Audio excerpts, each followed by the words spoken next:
How Seth Meyers accidentally made getting drunk on air an art form.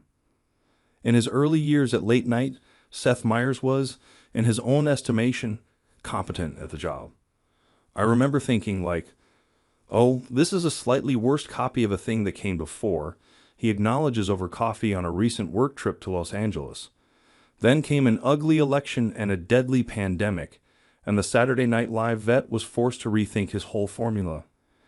Tune in now, a decade later, and you'll see Meyers start his just-renewed late-night show at his desk, a familiar position for the former Weekend Update anchor, and proceed to lean into longer-form political comedy, notably with his Closer Look segment. He's also ditched the stodgy suit and tie and perfected a viral segment in which the now 50-year-old dad of three goes day drinking with A-listers. On the heels of his 10th anniversary, a milestone he celebrated with original guests Amy Poehler and President Biden in studio, Meyers opens up about his NBC boss's early jitters, the Donald Trump bullet he managed to dodge, and the reason he's perfectly fine hearing his name attached to the Lorne Michaels retirement rumors.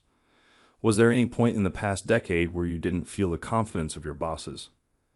The first year, there was definitely at least one memorable conversation. There was a, hey, come out to Love for a quick meeting. And when the meeting was over, there were not garlands at our feet. What were your marching orders? I will say that I understood what they were asking us to do, but it ended up being the opposite direction of where we went. They definitely weren't saying, we think you should lean into long-form political things. It was more, try to be a better show for the current era we're in. This was the way talk shows worked in 2015. And it was not wrong to suggest that we lean into shorter, viral, poppier things, but we left the meeting knowing that we wouldn't be able to do that in a way that would be gratifying for us, nor would we be able to make them happy. That was the scariest time for the show. Then the circumstances of the world changed, and we became a better show for the moment. Here we are, likely heading into another Trump/Biden election.